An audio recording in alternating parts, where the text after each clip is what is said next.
खड़े हैं। कुंती माता ये भेद जान गई, ये रहस्य जान गई कि ये ब्रह्म है, ईश्वर है। इसलिए माँ कुंती कहती है कि हे गोविंद, हे जगत के आधार, हे जगदाधार, तू ईश्वर है, तू ब्रह्म है, मैं जानती हूँ। कन्हैया कहते हैं बुआ कैसी बात करती हो, हम आपके भतीजे हैं। बोले अच्छा, सबका संसार में तू ही सब कुछ है, लेकिन कुछ ना कुछ बनने का ढोंग जरूर करता है, नाटक जरूर करता है। कहते हैं कभी ये पति बनता है, कभी ये प्रेमी बनता है, कभी ये पिता बनता है, कभी ये माँ बनता है, कभी ये पत्नी बनता है, कभी पुत्र बनता है, कभी पुत्री बनता है। संसार में जितने संबंध तुम सोच रहे हो तुम्हारे हैं ना, किसी के नहीं है। बोले ईश्वर ही सब रूपों में आया, क्योंकि आत्मा तो सब में परमात्मा की है ना महाराज। इसलिए तुम सोचते हो ये मेरी पत्नी है, मेरा पुत्र है, मेरी पुत्री है, और तुम इसमें जीवन भर मर गए, लेकिन तुम्हारा कुछ नहीं है। बोले सब कुछ उसका है, क्योंकि आत्मा इसमें उसी की है महाराज। इसलिए सबका सब कुछ तू ही है, लेकिन कुछ ना कुछ बनने का ढोंग करता रहता है। आज मैं तेरी वंदना करूं, स्तुति कर। कन्हैया कहते हैं कि बुआ आज हम बहुत खुश हैं ना, इसलिए मांगो आपको क्या चाहिए। अब तूने मुझे ईश्वर कहा है ना, तो मैं बहुत प्रसन्न हूँ। मांग तुझे क्या चाहिए।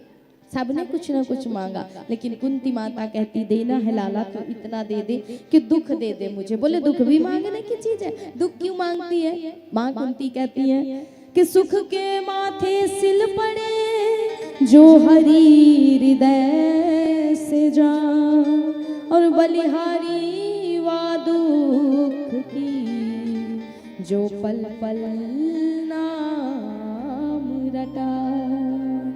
तो संसार में ऐसे सुख को लेकर के क्या करूं जिसमें तेरा विछोह हो जाए, ऐसे दुख को बार बार बलिहारी जाऊं जिसमें तेरी स्मृति, तेरी याद बने। जब मेरे जीवन में संकट था, दुख था, तू मेरे सामने खड़ा था। मेरे पुत्रों के जीवन में संकट आया तो मेरे सामने खड़ा था, लेकिन आज जब सुख की घड़ी आई तो तू सबसे पहले छोड़ करके जा रहा है। इसलिए हे माधव, तू छोड़ करके ना जाए और मुझे दर्शन तेरे मिलते रहे। मुझे दुख दे दे, दुख के अलावा मुझे कुछ नहीं चाहिए। कन्हैया कहते हैं कि बुआ कैसी बात करती हो, बचपन से तो तुमने दुखी भोगा ना। तुमने जन्म लिया सूरसेन राजा के घर, तुम्हारा नाम था वास्तविक प्रथा, लेकिन कुंती भोज राजा तुमको ले गए मांग करके, इसलिए तुम्हारा नाम उन्हीं के नाम से कुंती पड़ गया। विवाह भी एक ऐसे व्यक्ति से हुआ जो रोग से ग्रसित था।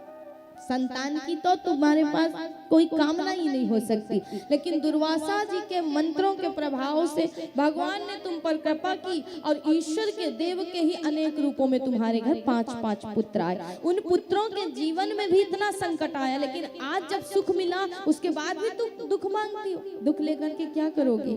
बोले महाराज ऐसे दुख को ही मैं बार बार धारण करूं जब तू मेरे सामने रहे, और ऐसे सुख को लेकर के क्या करूं जब तेरी स्मृति ना हो, तेरी याद ना आए महाराज। इसलिए हे माधव, हे गोविंद, हे लाला, मुझे दुख दे दे। कहते हैं कन्हैया ने मना किया, लेकिन बुआ कहती है कि अगर दुख नहीं दे सकता ना तो एक काम कर दे।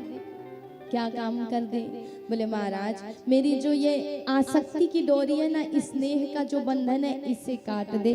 क्योंकि कहते हैं कि 9 जगह की जो आसक्ति होती है ना, जननी जनक बंधु सुतदारा तनु धनु भवन सुहृद परिवारा, ये 9 जगह की जो आसक्ति है ना, मानस में कहा है गोस्वामी जी ने, यह जीव को भगवान से नहीं मिलने देती है। इसलिए अगर ये डोरी ही काट दी जाए, स्नेह ही नहीं रहेगा, तो फिर संसार से बंधेंगे नहीं महाराज, और बंधेंगे नहीं तो भगवान में मिल जाएंगे, और भगवान के स्मरण, भगवान की यादें बनी रहेंगी। और इसी कारण कहीं ना कहीं कहा जाता है कि अंत समय में जिस चीज का आप विचार करेंगे उसी योनि में आपको जन्म लेना पड़ेगा। तो अंत समय अगर इन्हीं के बारे में सोचोगे तो इन्हीं में घूमते रह जाओगे, भगवान से नहीं मिलोगे। इसलिए महाराज ये बंधन की डोरी है, स्नेह की डोरी काटो। 26 श्लोकों में माता ने सुंदर स्तुति की है।